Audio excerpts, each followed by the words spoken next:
Պարոն Խանդանյան, ձեր կենսագրությունում նշվում էր նաև, որ դուք աշխատել եք Ավրորա մարդասիրական նախաձեռնությանը։ Այո, շատ լավ կլիներ, որ այսօր Ռուբեն Վարդանյանը գտնվեր Հայաստանում ազատության մեջ եւ ոչ թե Բաքվի բանտում անազատության մեջ։ Բոլորիս համար սա ցավ է։ Իսկ հիմա հարցս. Թրիփի մասով վերջին 1 տարվա ընթացքում եղել են Իրանից հնչող մտահոգություններ։ Շատ լավ կլիներ, որ բոլոր 19 գերիները եւ պահվող անձին կլինեին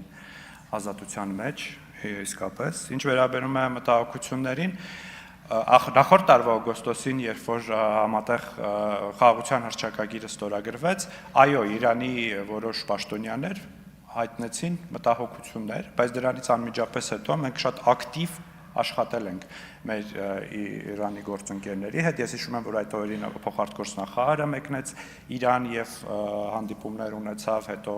նաեւ երկրների ղեկավարների մակարդակում է